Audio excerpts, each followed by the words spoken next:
Many of the 50 United States contain some federal or public lands, especially in the western part of the country, where federal lands add up to more than half the land area of some states. This mosaic of pictures shows the diversity of habitats, or major vegetation types, at middle and upper elevations in the state of Utah, on federal lands that are largely administered by the U.S. Forest Service.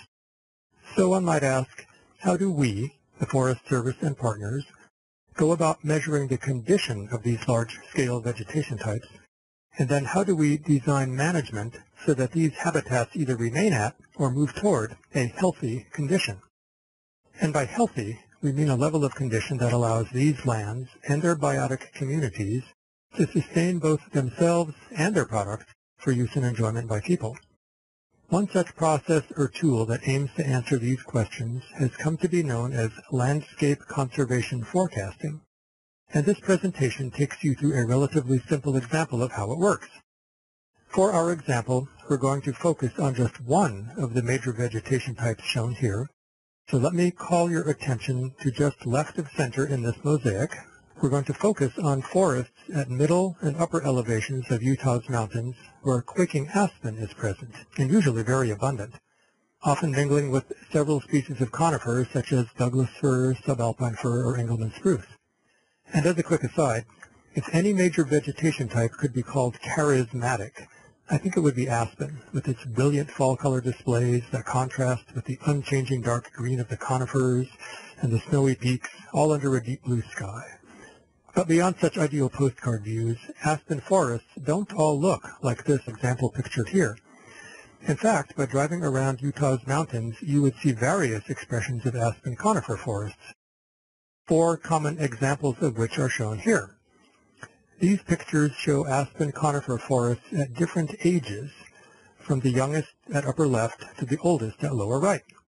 In layman's terms, we can refer to these age classes or stages as baby aspen at upper left, teenage aspen at upper right, full of the vigor of early adulthood, middle-aged aspen at lower left, still vital but with a few hints of slowing down, and mature aspen or aspen conifer at lower right.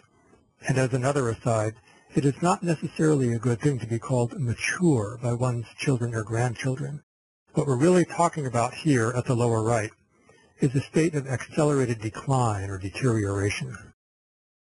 Now, for the purposes of visual display, these 4 stages of aspen are shown with photos all the same size. But again, in driving around Utah's mountains, one would not necessarily see these different age classes of aspen stands in equal acreage amounts. In fact, if we are concerned with maintaining the long-term thriving or health of aspen throughout its range, we would hope to see a mix of the 4 age classes more like this, where the total area of the 4 pictures, or their combined square inchage, if you will, is the same as in the previous slide, but the ideal proportion of each age class is represented by their sizes relative to each other here. This is kind of like population demography in humans or animals. For purposes of long-term sustaining of aspen forests, one would want to see a moderate amount of baby aspen, larger amounts of both teenage and middle-aged aspen, which both together are kind of like in the prime of life, and then a small amount of the mature or oldest aspen conifer at the lower right.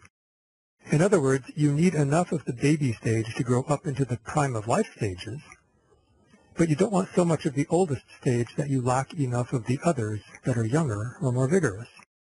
So ideally, these are the amounts of different aspen and aspen conifer forest age classes that one would want to see in any large size area, such as a whole mountain range or a national forest ranger district, if one is interested in the long-term health or thriving of aspen there. However, and it is a big however, this ideal distribution shown here is usually not what one sees at the present time in many of Utah's mountains. A more accurate, real-life example that you'd probably see driving around, say, part of the Fish Lake National Forest of south-central Utah is shown here, where again, remember the combined area or square inchage of the pictures is still constant, but the individual amounts comprising that total are drastically different. In this real current example, we see very little baby aspen, upper left, basically no teenage aspen, upper right, a moderate amount of middle-aged aspen, lower left, and a large abundance of the mature or deteriorating aspen conifer class at lower right. We can conclude that this does not bode well for the future of aspen in this general area. In fact, if nothing happens somehow to convert the sizable acreages of the mature deteriorating stage, lower right, back into the younger stages, more above the center line, then this large area of the Fish Lake National Forest could be looking at the drastic reduction or even extirpation of its aspen forests. And why is that a big deal? Well, aspen forests are very important for their high diversity of life. They support large numbers of plant and animal species. Aspen forests also provide an abundance of forage for wildlife and livestock, wood for fuel or various other uses, and an abundance of good quality water for agriculture in towns and adjacent valleys. And ultimately, their intangible charisma shines above most other major vegetation types in our mountains. So being faced with this situation, what would we do? This, again, is the current situation, bordered now in red, because it's a red flag, if you will, for the future of aspen in this particular area. We want somehow to move toward the ideal mix of aspen age structure classes. Again, this, shown here, lower right, is the desired demography of classes for long-term health of aspen as an ecosystem. And it's shown here bordered in gold because it's the gold standard, if you will. One way of thinking about what's displayed on this slide is that the aspen age classes, the photographs, are real-life things that you can drive to and walk in. In grammatical terms, they are nouns. The black arrows represent some type of actions on the part of land managers, or nature, that would move or transition the overall aspen ecosystem in this area, Fish Lake National Forest, from a poorer mix of age classes, set at upper left, toward a better mix of age classes, set at lower right. More specifically, the black arrows are actions that convert an overabundance of mature aspen conifer stands into younger aspen stands. In grammatical terms, these black arrows are verbs. What kind of actions could accomplish this transition? Let's now begin to put a face on these black arrows. One effective action that can convert old, mature aspen conifer stands to younger classes is the use of fire, either prescribed fire or naturally ignited fire that is then managed according to prescription by the Forest Service. Another effective action in older aspen stands is overstory removal through mechanical means. Either of these overstory reducing or removing actions will usually lead to a growth flush of aspen suckers from the remaining roots in the ground. In other words, an instant dense stand of baby aspen. But notice in this picture at lower right that dense patches of aspen suckers produced after overstory removal are not all necessarily guaranteed to grow up into teenage aspen stands. Something has pretty much cleared off the growth of all the aspen suckers to the right of the fence line, which in terms of site characteristics, soils, etc., is identical to the left side of the fence. One thing that can clear off aspen suckers in such a wholesale way is grazing by domestic livestock, and another is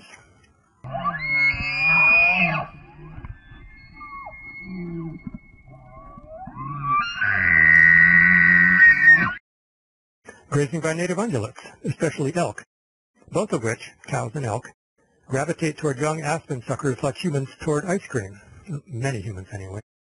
Thus, a third action, temporary fencing, is called for in some aspen stands following successful removal of the overstory, so that the resulting baby aspen suckers can grow tall enough not to be susceptible to being completely mowed off by grazing and browsing animals.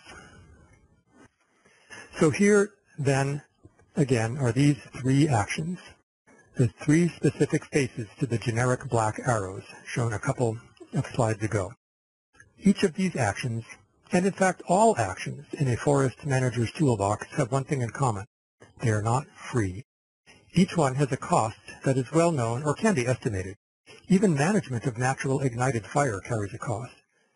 So then the next variable to be considered is, how much funding is available overall on a federal agency administrative unit, like a national forest or a ranger district, for active management projects. For simplicity, we can show three possible levels of funding. The combination of these three actions, fire, overstory removal, fencing, that here fills the whole height of the frame on the left, we will let represent a virtually unlimited agency budget, monopoly money or play money, if you will. A smaller version of these three actions we will let represent smaller agency budgets that are realistic, in other words, they have a real-world precedent, and they are effective at actually getting the actions done. And an even smaller version of these actions represents such a small agency budget amount that the actions are not able to be done at a scale that is effective for yielding hoped-for results, again, which is to convert acres of old aspen conifer stands into younger classes. So for sake of argument, let's eliminate the two extremes and assume that our unit of the Fish Lake National Forest has moderate amounts of funding available that will be effective at whittling away the overabundance of mature aspen conifer stands and allowing flushes of baby aspen suckers to grow up. We'll move this representation of realistic but effective budgets over to the left and then ask a key question. Given that each of these discrete actions has a specific cost, in other words, a known dollars per acre figure, how much of each one should be used to get the best result over time, let's say over the next 20 years? And remember that the best result of all is the ideal or gold standard mix of age classes that we saw earlier. If we now let the combined area or square inchage of these three photos be a constant that represents the total available budget, then we can envision many possible combinations of the three individual actions. This example shows the total budget being split into equal parts fire, mechanical harvest, and fencing. This example allocates large proportions to fire and mechanical harvest, with little money left over for fencing, while this example has even more dollars for fire, very little for mechanical harvest, and a moderate amount for fencing. How do we know, or better asked, how do we predict which mix of actions for the total available funds will get us closest to our gold standard set of age classes after 20 years? This is where the forecasting comes into the picture through the use of computerized predictive ecological models. On the monitor of this archaic-looking computer is what's called a state and transition ecological model, developed by specialists who are well-versed in the ecology of aspen conifer ecosystems. It's a diagram of boxes and arrows where the green boxes, the states, represent the age classes of an ecological system. In our example of the aspen conifer system, one of those green boxes would be the baby aspen, one the teenage aspen, another the middle-aged, and another the mature aspen conifer. Don't get hung up because there are more than 4 boxes shown. The real model is more complex than our simple example. And then connecting the green boxes are arrows, which are the transitions of the state and transition model. So one of those arrows would represent fire, one the mechanical harvest, another the fencing, and the rest of the arrows represent the additional real-world disturbances and treatments that are present in managed aspen conifer stands. Put another way, the green boxes are the nouns, the things, and the arrows are the verbs, the actions. Altogether, this model approximates the functioning of aspen conifer ecosystems. Is this a perfect representation of reality? Of course not. In fact, we show the photo of an individual named George Box and share a quotation from him that we have taken to heart. And that quotation is, "All models are wrong, but some are useful." So given certain numerical inputs, such as specific amounts of fire, harvesting, and fencing, the model is then run forward in time for 20 years and predicts the amount of different age classes, baby, teenager, etc., that would result from that mix of treatments of known cost. By running the model repeatedly with different combinations of inputs, actions, we can compare results and hone in on the set of management actions that yields good predicted results for an affordable amount of money. So let's return to our simplified example on the Fish Lake National Forest. In workshops with Forest and Nature Conservancy staff, we did various runs of the model and found that this combination of actions, a fairly large amount of managed fire, a moderate amount of mechanical harvest, and a small but strategically placed amount of fencing forecasted a pretty good result for a reasonable amount of dollars. That pretty good modeling result is shown here. These are the predicted amounts of aspen age classes, and remember, relative amount is represented by the size of the picture. These are the predicted amounts of aspen age classes after 20 years of the actions on the left side of the screen. This model result has a green border because it is a substantial improvement over the current mix of classes, which, remember, was heavily weighted toward the mature class, lower right in the little insert there. That's the deteriorating stage with lots of conifers. Is this predicted outcome, the one bordered in green, the same as our hoped-for ideal result? Well, no. This again shows the gold standard mix of classes. But compared with the red flag condition we have now, the little insert, which is greatly skewed toward older deteriorating classes, the predicted result of management actions with the green border at upper right is much more heavily weighted toward the two younger classes, especially the robust teenager class. In fact, those two younger classes do match pretty well with their counterparts in the gold standard set of results at the bottom right. The pretty good result at upper right with the green border does not reduce the old mature class down to ideal levels, but it does whittle it down quite a bit. Thus, this pretty good result is not perfect, but it does have one big thing going for it.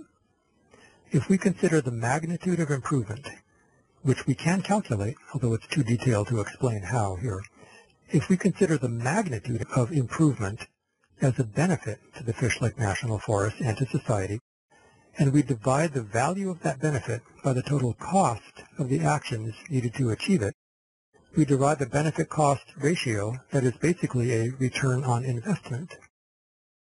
So what's the green-bordered result at upper right from these levels of actions at the left has going for it is that it has the highest return on investment, the greatest ratio of benefits to costs among many possible combinations of management actions. And that's no small thing in these days of declining agency management budgets. So once again, for an affordable amount of funding over 20 years, managers can take specific actions in specific amounts, as shown at the left, the fire, the harvest, the fencing, that should give aspen a real chance to remain vital with all of its diversity, its benefits to people, and its charisma for a long time on this corner of the Fish Lake National Forest. Now mind you, it won't get back exactly to the way it was and to the way it may never be again. But it is on a track, in this case, to being sustained indefinitely. And that, in a nutshell, sums up the process of landscape conservation forecasting, presented entirely without a written word of text. But now here at the very end, we relax that no text rule to let one of the cast of characters have the final word.